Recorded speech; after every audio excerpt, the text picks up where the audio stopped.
Hi, this is Len Edgerly. Welcome to the Kindle Chronicles podcast.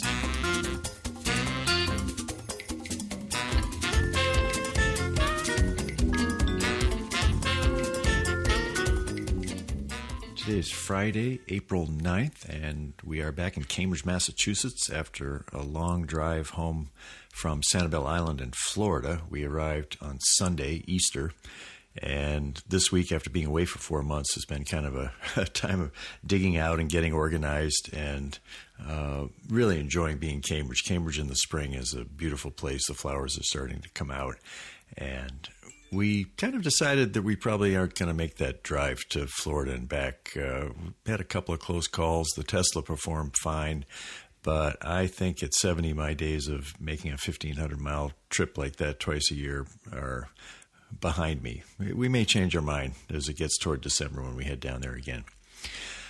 The interview which I recorded here in Cambridge this week is with Kevin Kelly, the senior maverick of Wired magazine, a co-founder of the magazine, and he has a fascinating project that he's in the middle of right now. It's a Kickstarter campaign to create a book titled Vanishing Asia, and it's a 1,000-page book with 9,000 photographs, weighs 27 pounds, and he's basically spent 40 years collecting photographs of Asia to prepare them in this hardcover big book.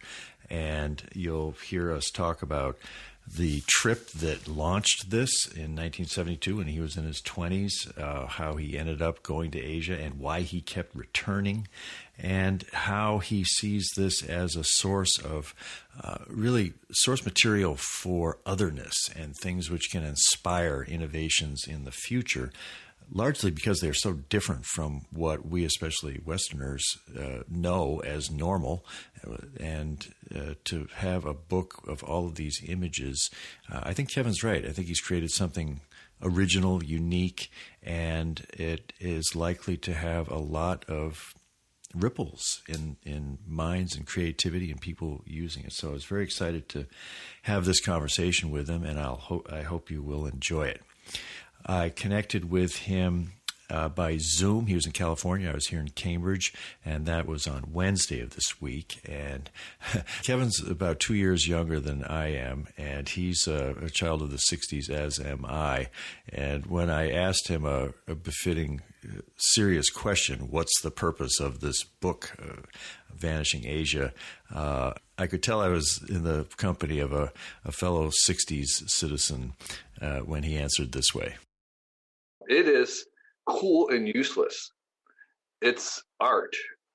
That's my kind of flip answer. A more maybe serious answer is I think it's a catalog of possibilities. For the listeners' benefit, this book is called Vanishing Asia. It is a 3-volume set of 9,000 images from all of Asia between Turkey and Japan, traditional cultures that are disappearing. And it's a huge testament to other ways of doing things. You know, the all around the world, people have the same kind of living challenges of shelter, what to eat, how to dress, how to celebrate moments in their lives and passages. And these are a set of different solutions, design solutions. And the reasons why they're disappearing are, in many cases, valid. Other cases, it just might be an unfortunate roll of the dice. But by and large, I believe that even though they are going to disappear, I'm not trying to stop them from disappearing. I think there's a value in knowing them because there will be an inspiration for what we do next.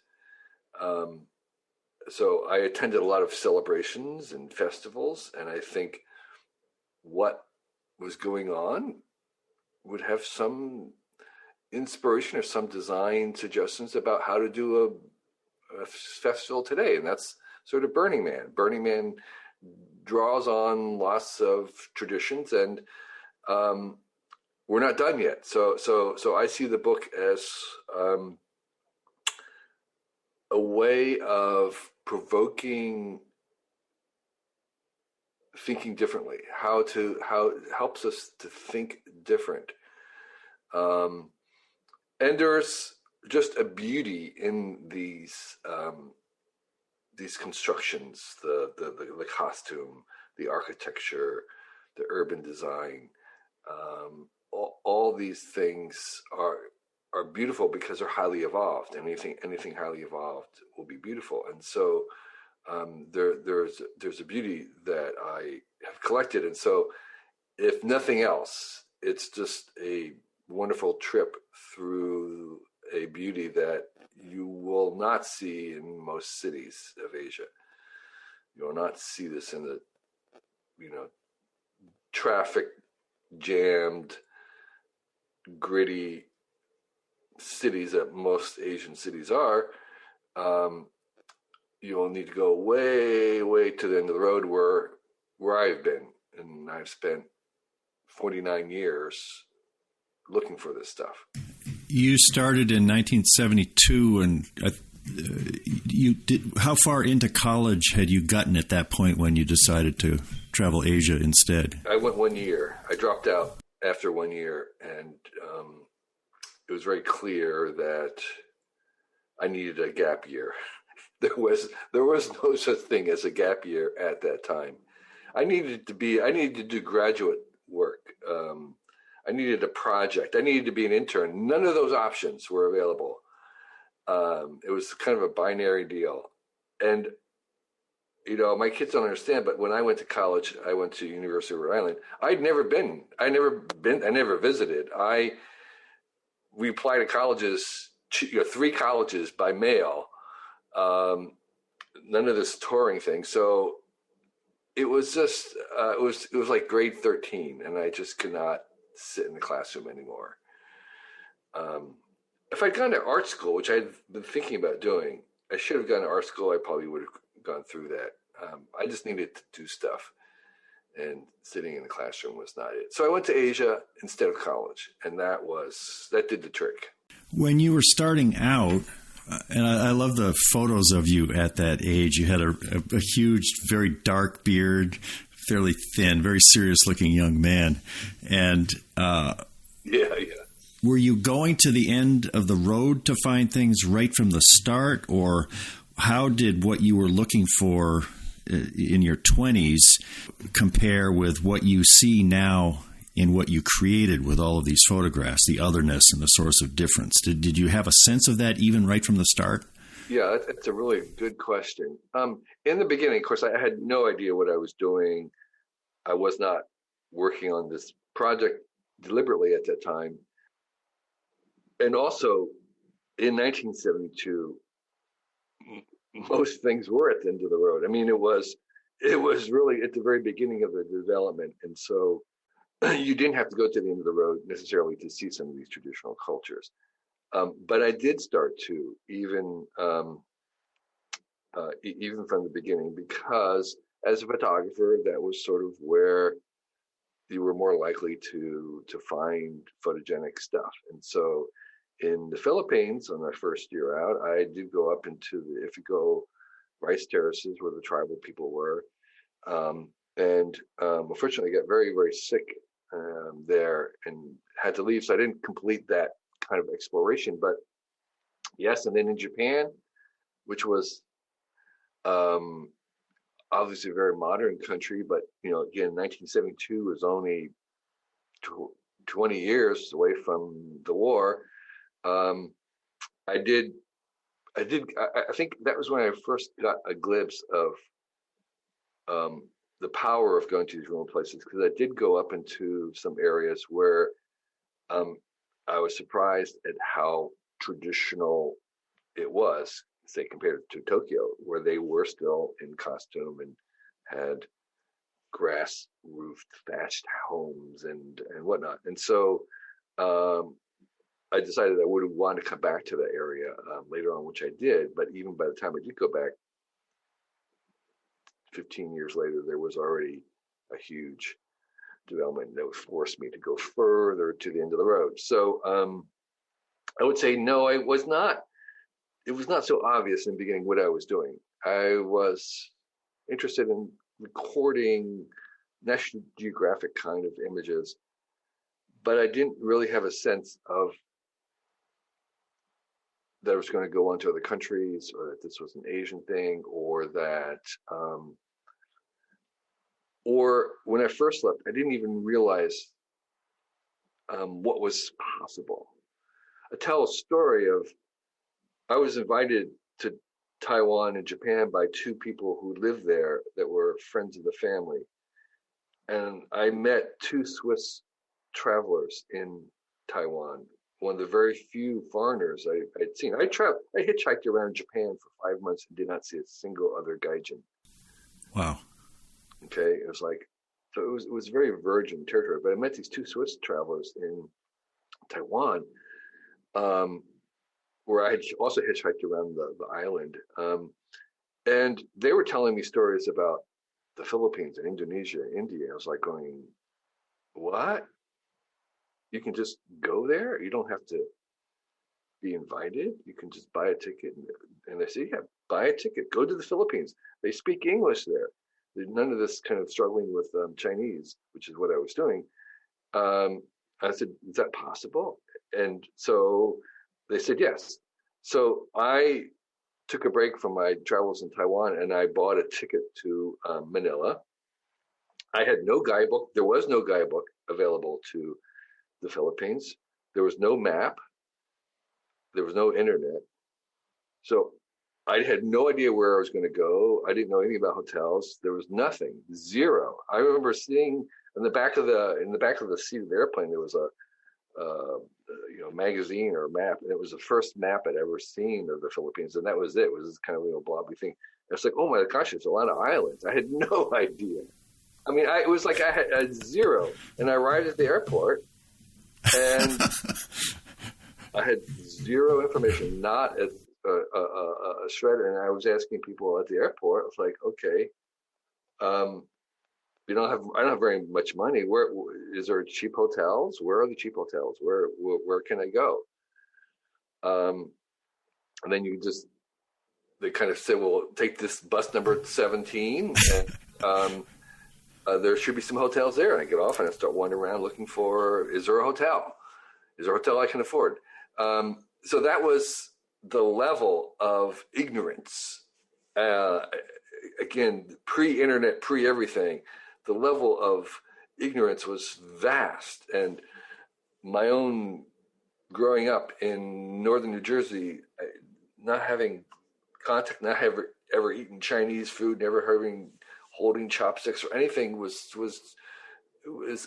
be unbelievable today that anybody could be so ignorant. But that was the default at the time. So I had no idea how big the world was, what kind of things were available in Asia when I first set out. And I think part of the reason why I was returning again and again was because it was so rewarding. It was such an education. Each time I go, I have my mind changed about something. And so that the kind of, as it went along, I kind of got this idea of maybe trying to map it in some ways, because I would come back and it'd be very hard to convey to people, one, how vast this territory is, how many people are there, how fast they're moving to the future, how futuristic they're going to be, how ambitious they are. And I still have that problem of trying to convey to people the immensity of this continent and how I believe it's going to be the center of culture in this coming century.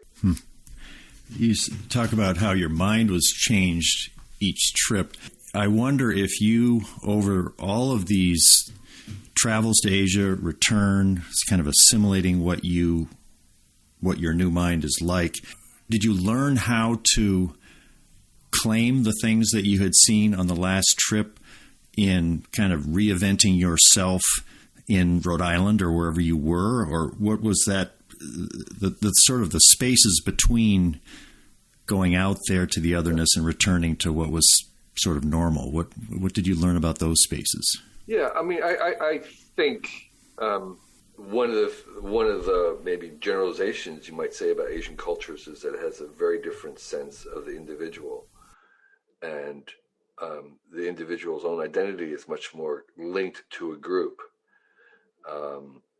In some societies like Japan, that's almost to an extreme where the needs, the wants, the concerns of the group are very, very powerful, maybe for some overwhelming. And so I think I picked up some of that as a counter to my native American individualism and self-reliance and all that kind of stuff, to be much more sensitive to, it's not peer pressure, but just sort of the needs of a group and how you get things done in a group and why you might sacrifice some of your individualism, in order to do that, and how civilization is sort of a mark or an accumulation of that. And so the second thing is, I think I got a sense of this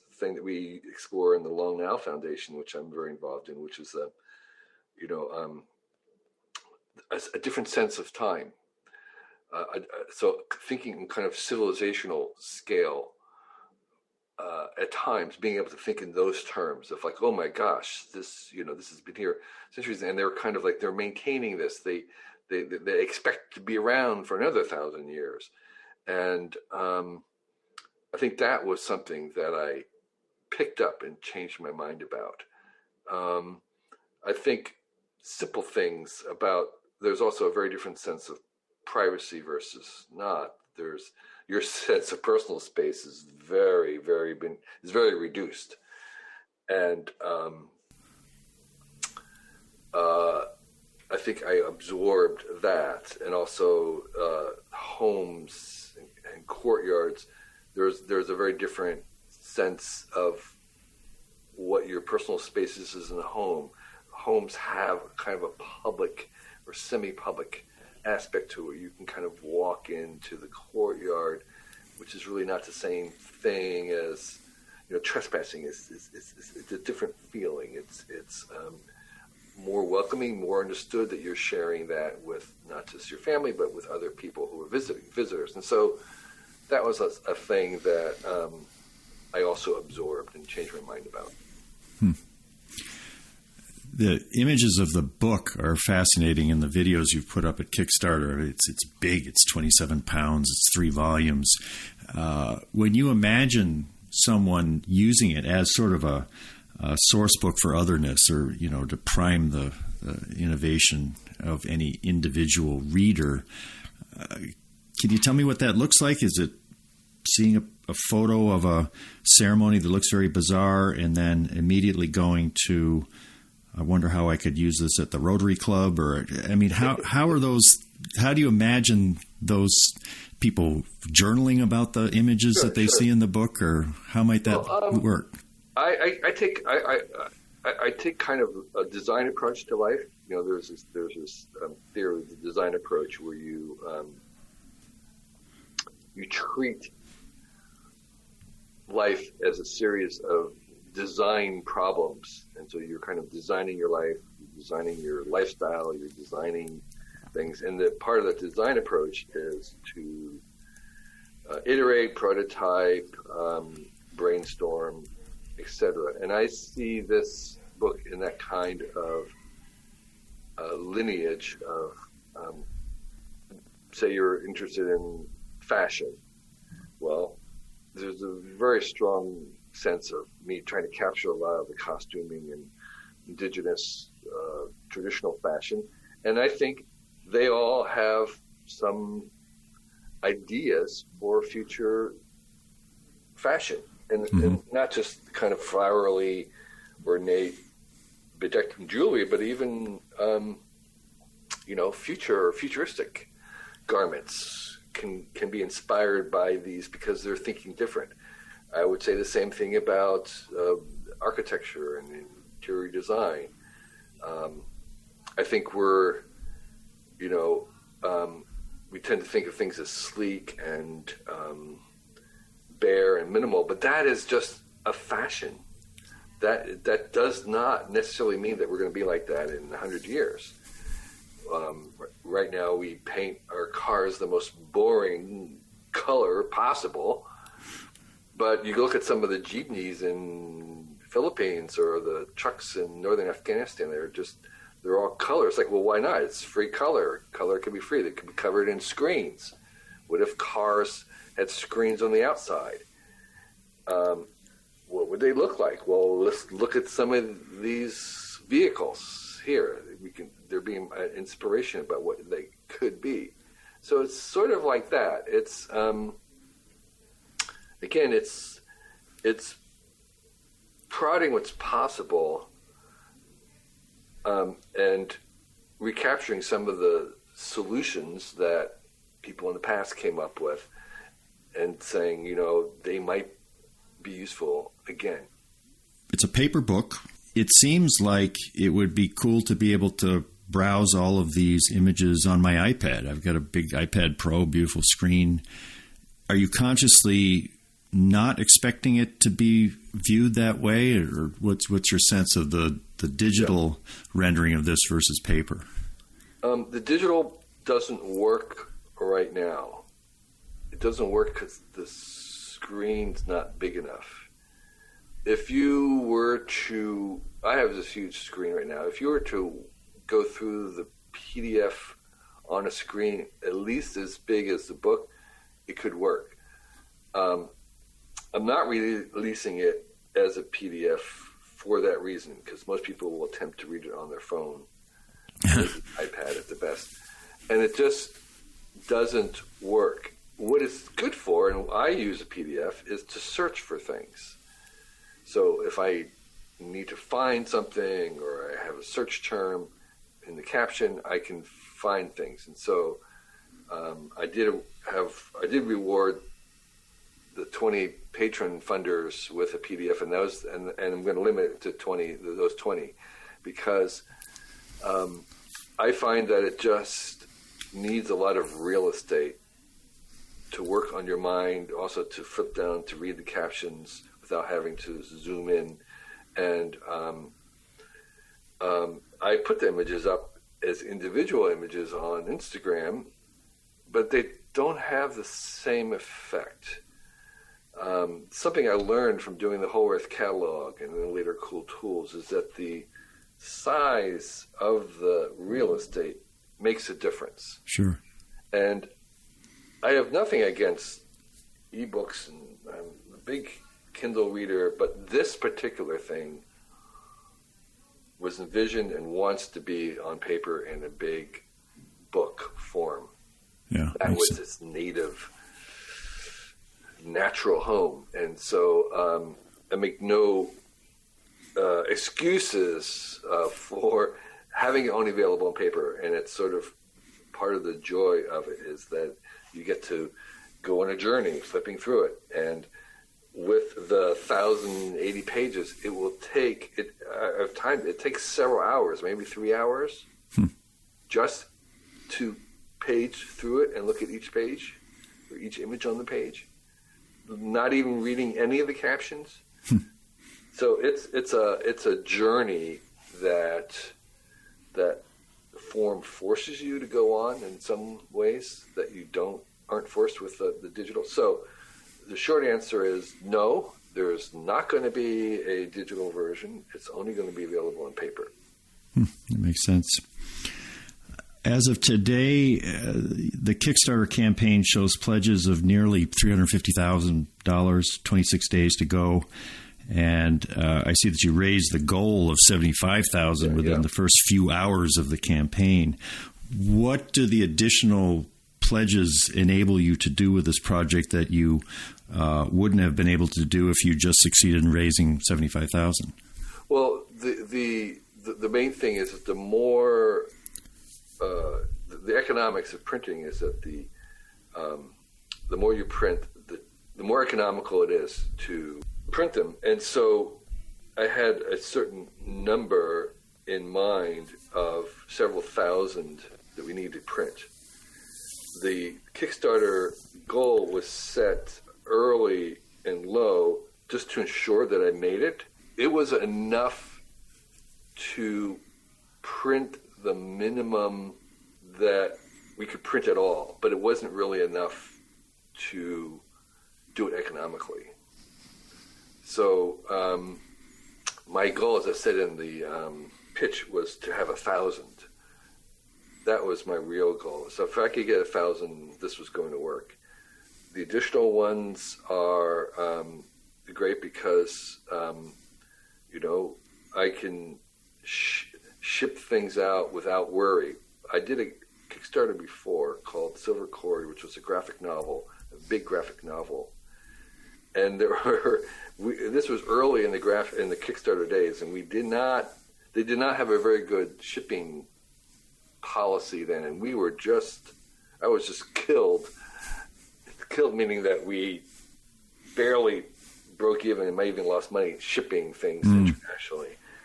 This book costs almost $250 to ship, the 3 books to ship on our cheapest way with any kind of speed.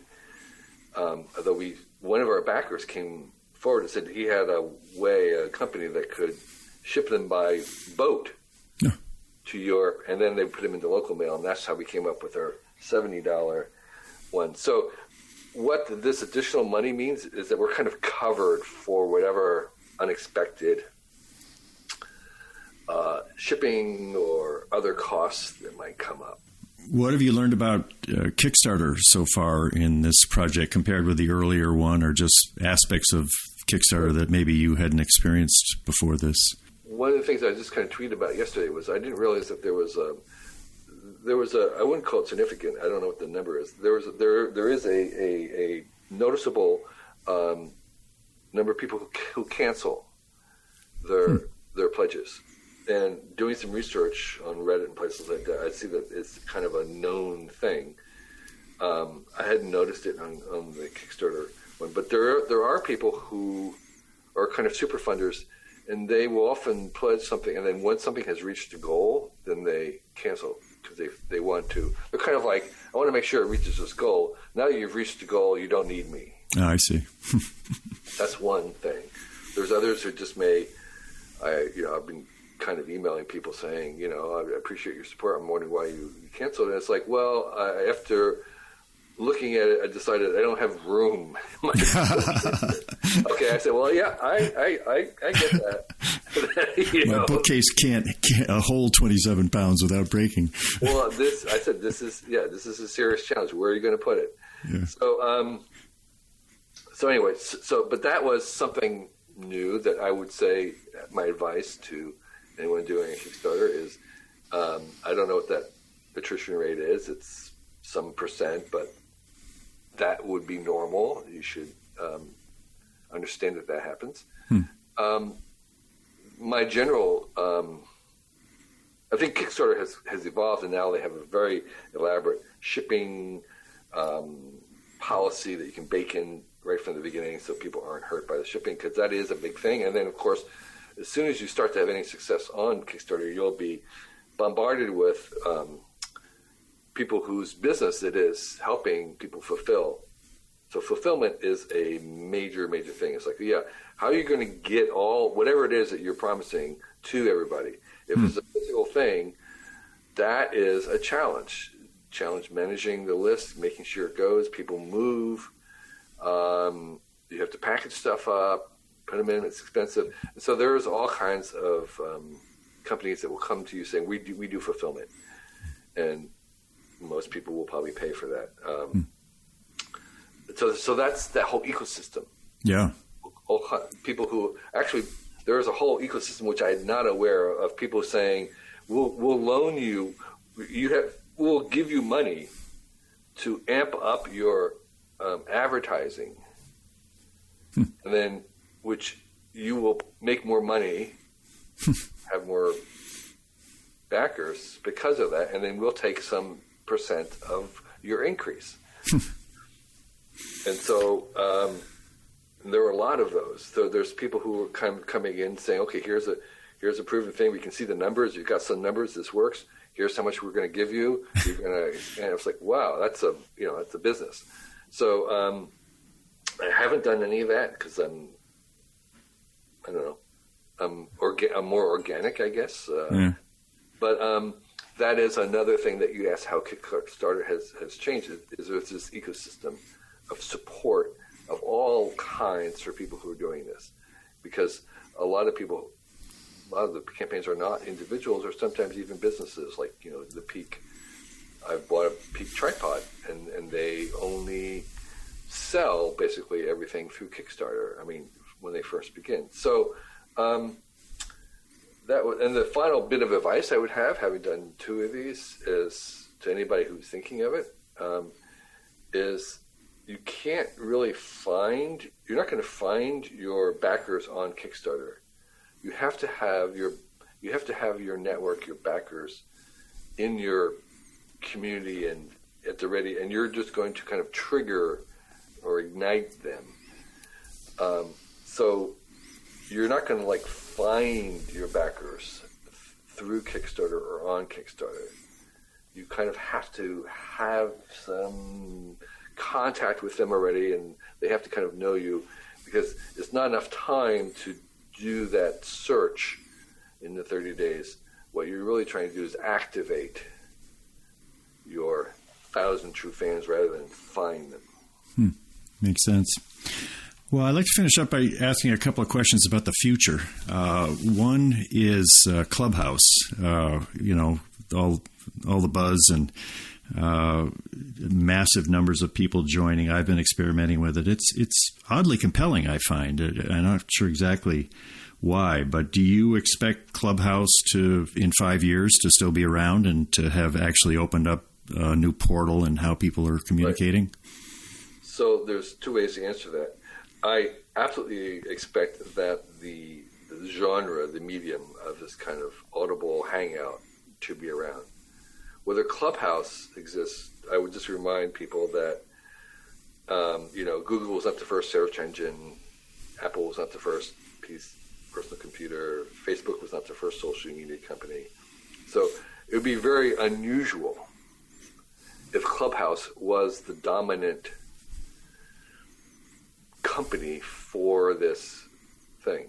And what we see is that all these other big companies like Twitter, Facebook are going to adopt this component, and there'll be other companies, startups trying to come into the space. So for the immediate future, yes, I do expect Clubhouse to be around and this to be another option.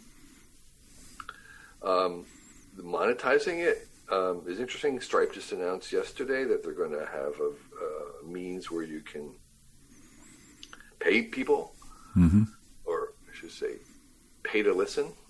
And so that'll be interesting to see what happens. But real-time interactions at scale, I think, is part of what I'm forecasting for the future. So what we're doing is we're trying to devise new ways of collaboration in real time at planetary scale. So one of the questions is, how big do these conversations want to be? Are there tools that people can have so that you can have a lot of people involved and yet it doesn't turn into you're drowned out or whatever? Are there ways to move people forward? Is there ways to split off and whisper? So there's lots of opportunity to kind of explore this. But the fact that it's in real time and you could be anywhere in the world, that's part of the long range innovation and collaboration at scale in real time, where I think we're moving to. And Zoom is just, what we're doing right now is just a tiny embryonic step in that direction. We're going to know pretty soon what the outcome is of the union election at the Amazon warehouse in Bessemer, Alabama. I'm wondering if, from the point of view of the future, do you have any sense, which outcome, a no vote or a yes vote on that union election, will lead to the betterment of the future versus slow the future down, or what might you see in the future standing in the parking lot of that warehouse? Yeah, well, I think my guess is that unions are not the form of collaboration and collective effort that is going to go very far into the future. I think the idea of collective bargaining or collective action is very powerful, and I think we saw some of that with the GameStop episode, where just for lulz, people are collaborating together to have some real effect on the world. So the idea of collaborative effort and collaborative bargaining, I think, is going to be powerful, but I don't think the union model is necessarily, at least the union as has stood in politics so far, is really going to be the model that will work or be very valid or potent. And so I have no idea how it's going to go in the Amazon case, but my feeling is that it's kind of like a factory. I mean, it's an old model, industrial model that needs to be updated in many ways for the real world today. And I don't know what those forms look like. But for me, I have more of a hint in the GameStop thing and Reddit, where you have people exerting their will in aggregate, in collaboration, to make something happen. And I would look there more for the future. Interesting. Anything else about Vanishing Asia that we haven't talked about that you'd like to mention, or other things you're working on? This is it. I've made 3 different videos. 2 of them actually have video. People really respond to that, and if I was doing this again, starting over today, I would only do video, but at the time, video was impossible. I wish I had more video, but I really do enjoy the making videos, and I think the culture, to our earlier discussion, the culture is moving away from books entirely to the moving image on the screen. We're no longer people of the book, we're now people of the screen. And I'm moving my own attention to YouTube. This just a phenomenally underrated influence on the culture. The accelerant in learning is just mind-boggling what's happening, and not just because of makeup tutorials, but because of brain surgery. I mean, it's just brain surgeons are watching YouTube to understand and learn how to do new brain surgery procedures, and so it's incredible. And so this book, in some senses, is sort of like my last paper native book. It's beautiful, it's glorious, I love it. There's no other book like it in the world, I would tell you this. I have all of them. I can show you my 2-story library full of photo books and travel books. There is nothing like it anywhere. It's a trip. It's really is an experience. But it's my last native book.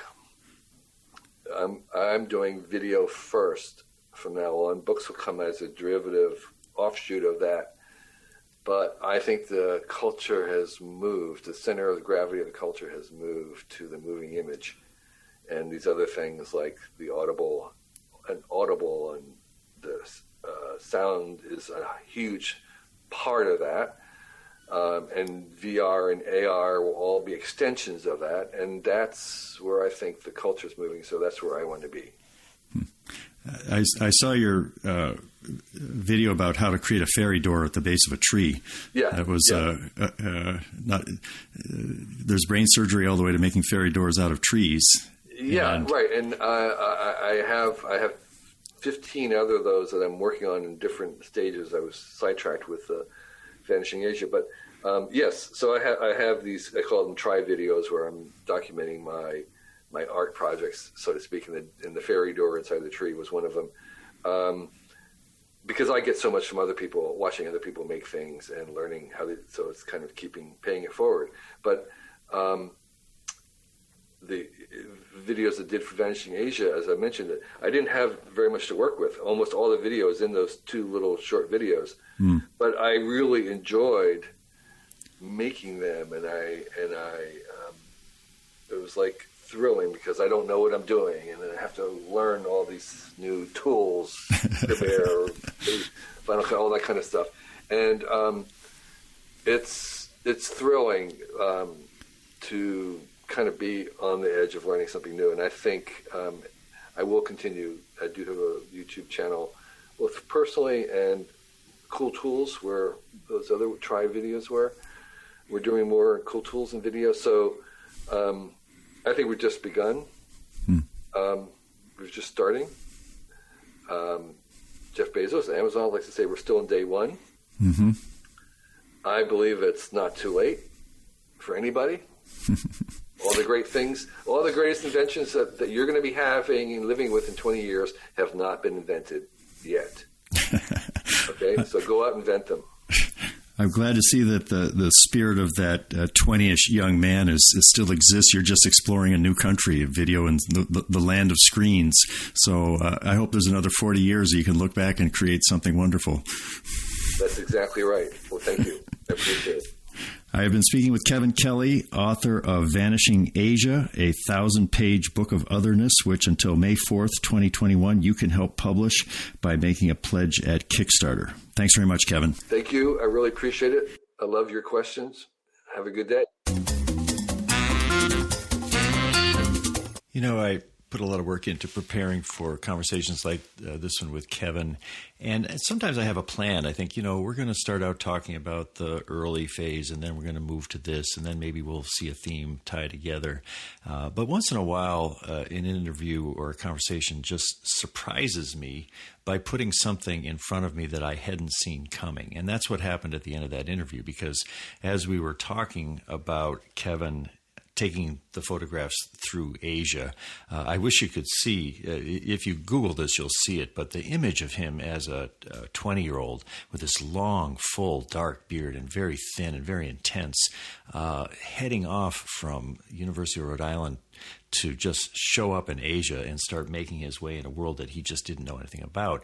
It was such a striking image, and to know that I was talking to that person 40, 50 years later about what he'd learned and what he's doing, what he sees. It was that contrast was so exciting to me. And then, thank goodness, I asked the question. It's a question I've learned from Stephen Levy. He said that he always ends each of his interviews by basically saying, "Is there anything else?" And that anything else question is what led to Kevin's talking about the work that he's now doing in video. And it's something that we've talked about before, and it's a very exciting thing. I didn't want to just sort of add it on after we'd done all this talk about the book, but I'm so glad he did, because that's where I saw the connection. He says it's thrilling. He's talking about the video and what he's learning on YouTube. It's thrilling because I don't know what I'm doing. And that's exactly the way he was when he landed at the airport in the Philippines. He barely knew the place had a lot of islands, and he was just trying to find a cheap hotel. And now he's just trying to figure out how to put a video together of how to make a fairy door out of a tree and some of the other things that he's experimenting with. And that same intensity. It does feel like a portal, that same curiosity and openness to the future that led to this amazing project, his book, Vanishing Asia, is now driving him to explore the world of screens and video. And it's inspiring to me because I'm always kind of wanting to reinvent myself, find my true self or whatever it is. And someone like Kevin who is doing that and is of a similar age to me, I find to be greatly inspiring. So a real privilege to talk with him. And I ordered the book. I didn't get in early enough to order it for $199. It's probably going to be selling on Amazon later this year for $300, and I paid somewhat more than that because I just wanted to help make this thing a success. And I'll get my copy of the book, and I will sit there with the 3 volumes and see what kinds of inspiration some of those images might help in the redesign of my life. I love the design philosophy that he talks about as well. My guest for next week's show is an author, Andrew Barrer, Barrer, and he has written an Amazon Original Stories trilogy, which is the description I got from the publicist at Amazon says, from the co-writer of the Marvel Studios blockbuster Ant-Man and the Wasp comes a new action-packed trilogy expanding the world of the 2020 Amazon Original Stories title Young Blood on April 29th. This is written by Andrew Barr, and the collection includes Young Blood, Blue Dog, and Crescent Moon, and it has been optioned by Amazon Studios, so it'll be coming to television. So I love this. This is something new. This is something I know nothing about. This is like Kevin Kelly showing up in Asia. So I will be digging into the copy of this work which they sent me and talking to Andrew on Tuesday, I believe, to find out what he's done. And I also want to learn more about Amazon Original Stories. This is another very creative project of Amazon Publishing, and we'll find out about this particular work and the overall project as well. I had mentioned in the Morning Journal that I was toying with the Model Y. I canceled the test drive of the Model Y. I just thought I was sort of jumping into it too soon, but it's probably just hitting the pause button, and I can't shake the desire to upgrade from the Model 3 to the Model Y using Bitcoin. I have a couple of Bitcoins, so I could be using some of that and still maintaining my position in Bitcoin and driving a car that I basically earned by investing in Bitcoin. You know, I've got an MBA. I should be thinking straighter than this, but I go to bed with a smile on my face thinking about shining my iPhone at the QR code at the Tesla dealership to transfer my Bitcoin and driving away with a Model Y, which has a lot more cargo space. It'd be better for us driving up and back to Maine. So the Tesla Model Y project is on hold, and which just gives me a chance to sort of play with it for a while. And if there's any new developments on that, you'll probably hear about them in the Morning Journal flash briefing, and also updates here. I am going to do a room at Clubhouse tomorrow at 4 p.m. Eastern Time. That's Saturday, April 10th. So if you're on Clubhouse, I've got this club called The Reading Edge, which if you sign up for that, I think you'll get some kind of a notification when I open the room. Otherwise, you should just be able to find it at 4 o'clock. And these have been great conversations. We've had 2 of them so far talking about the episode. So in this case, we'd be talking about some of the ideas that Kevin Kelly mentioned in this conversation and anything else that comes up. It's sort of a salon that takes place the day after the Kindle Chronicles is uploaded on Friday night, and I really look forward to it. I also have about 11 invitations to Clubhouse, so I've got plenty, and if you'd like one, send me an email at podchronicles@gmail.com, and they need a cell phone number to activate the membership. So in your email, tell me what your cell phone number is, and then I'll put through the invitation, and you'll be able to join us in the discussion if you are not a Clubhouse member at this point. I'm really finding some fascinating conversations taking place at Clubhouse, including one I attended this week, which was how to prepare for a podcast interview. And I learned so much from people who have podcasts like mine and who do lots of interviews and think about, how do you do a good interview? So I'm pretty excited about Clubhouse. That's it from Cambridge, Massachusetts for the Kindle Chronicles from what I call the lab. And good talking to you from here, from Sanibel, from wherever I am I hope you had a good week and that you're enjoying a good weekend or whenever you might be listening to this. Thanks for listening. Bye.